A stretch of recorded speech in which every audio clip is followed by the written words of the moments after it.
আসসালামু আলাইকুম। এর শিকদার থেকে আপনাদের স্বাগতম। বন্ধুগণ, আপনারা যারা আমার চ্যানেলটি আজও সাবস্ক্রাইব করেননি, অনুগ্রহ করে আমার চ্যানেলটি সাবস্ক্রাইব করুন এবং পাশে থাকা বেল আইকনটি বাজিয়ে রাখুন নতুন নতুন ভিডিওগুলির নোটিফিকেশন পেতে। বন্ধুগণ, আজও আপনাদের মাঝে আমি নতুন আরেকটি ভিডিও নিয়ে হাজির হয়েছি। চলুন কন্ট্যাক্ট রেজিস্ট্যান্স টেস্ট CRM সম্পর্কে একটু ধারণা নিয়ে আসি। আজ আপনাদের মাঝে আমি নিয়ে এসেছি c.o.s প্যানেল CRM মানে কন্ট্যাক্ট রেজিস্ট্যান্স টেস্ট। তো দেখুন, এটি একটি c.o.s প্যানেল বা চেঞ্জ ওভার সুইচ। আপনারা হয়তো এক একজন এক এক নামে চিনে থাকবেন। তো চেঞ্জ ওভার সুইচের ভিতর 3টি পয়েন্ট থাকে, আপনারা অনেকেই জেনে থাকবেন। একটি লোড পয়েন্ট, একটি PDB, একটি জেনারেটর পয়েন্ট থাকে।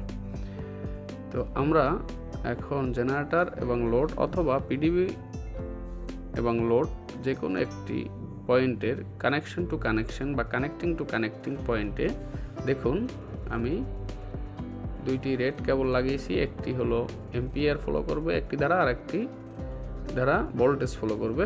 দেখুন উপরের এক পয়েন্টে লাগিয়েছি এবং লোড পয়েন্টে আরেকটি লাগিয়েছি। দেখুন ব্ল্যাক কালারের একটি লোড পয়েন্ট এবং একটি ভোল্টেজ পয়েন্টের দুটি, একটি দ্বারা একটি কেবল দ্বারা আপনার কারেন্ট ফলো করা হয় আর একটি দ্বারা ভোল্টেজ ফলো করা হয়, যার মাধ্যমে দুটি কন্ট্যাক্টের ভিতরে কতটুকু কানেক্টিভিটি রয়েছে সে সম্পর্কে রেজিস্ট্যান্স দেখা যায়।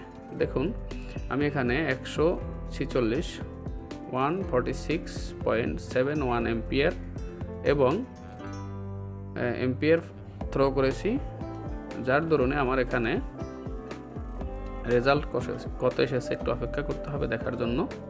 বন্ধুগণ, কানেক্ট টু কানেক্টে যত রেজিস্ট্যান্স কম আসবে ততই আপনার লোড ক্যাপাসিটি ভালো থাকবে এবং ডিভাইসটি অতি দ্রুত ড্যামেজ বা নষ্ট হয়ে যাবে না। দেখুন কন্ট্যাক্ট টু কন্ট্যাক্ট আমার রেজিস্ট্যান্স এসেছে 29.42 মাইক্রো ওহমস।